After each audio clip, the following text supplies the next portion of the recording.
Paano ba attack dito sa ganito? Okay.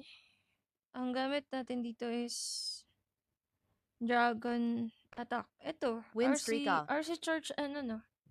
RC Web Church walleting and... PAGACN. Kaya nga, hindi ko na nga nilalaro kasi wala ng pag-asa. Wala ng pag-asa. Pag wala ng pag-asa, matutong Let's thank for the follow. Hindi ko pa natamaan yung air defense. Hindi pa natin natamaan yung air sweeper, car. Ang lala. Saan ako dadaan? Dito na lang.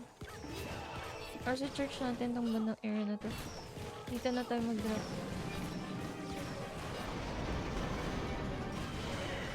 Grabe naman. Ano pa talaga yung ako?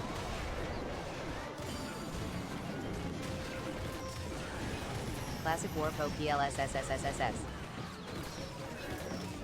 Push natin. Tapos play natin to. Booty PA Young Weather Report Lagging May Pag-asa. May pag-asa na. Ako, nasa dulo yung monolith. Or yung monolith natin sa Queen pa GG. walling pa rin. Ano ginagawa mo, Queen? Nag-walling ka lang dyan. Titipid ako sa ano, hindi eh. Kasi we're going for the mono. Ganun, Not punta ka walling na, PA, no. monolith. Monolith na, car. So ito yan. Yung ano, kasi mabilis tong attack na to, car. Pagka sa rank kasi, kadalasan ito yung makikita ko. Bulol. Makikita mo mga ganito na mga TH. Yung TH15 ang kalaban mo na.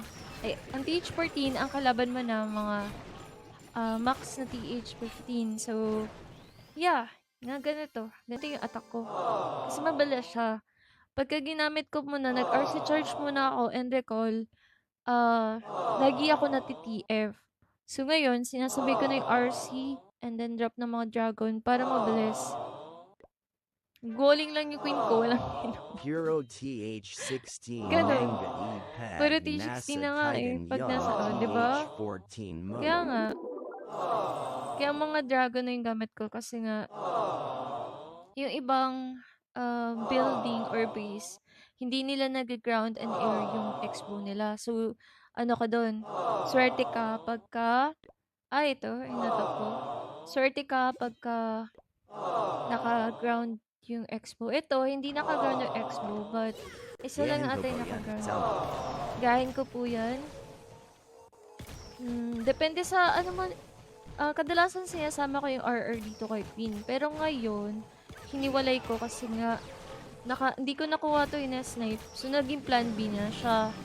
Kung hindi to, kung na-snipe ko tong air sweeper, ang mangyayari dito, nandito si Queen and RC, tapos dito yung mga dragon. Kung na-snipe ko tong dalawang air sweeper. Pero dahil nga hindi ko na-swipe, gusto ko, hindi sila nakaharap sa air sweeper para yung blimp natin dumirekta dito. Kasi kung papersahin ko pa rin na dito humarap yung mga dragon natin, tas pag nag-blimp ako, gar, hipan lang nito. Ayan, ang dalawa yan. Hipan lang nito yung blimp ko.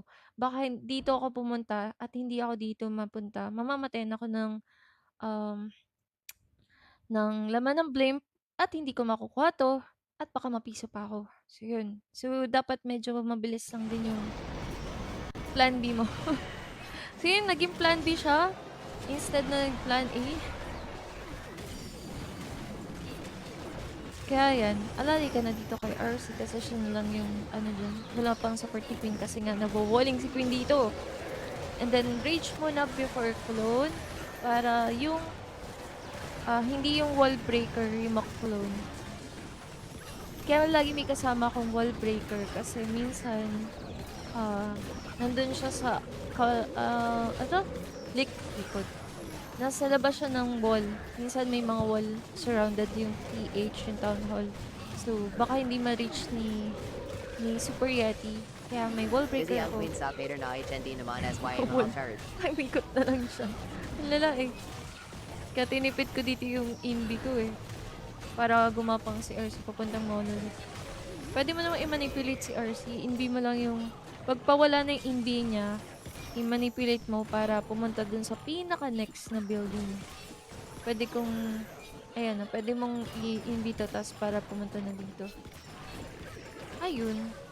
So, medyo, try mo lang siya sa loot. Paulit-ulit mo siyang gawin. Kasi sa umpisa talaga malilito ka. Sasabihin mo, ano ba to? Ang pangit naman ng attack na to. Kasi nakakalito. Pero sanayin mo lang.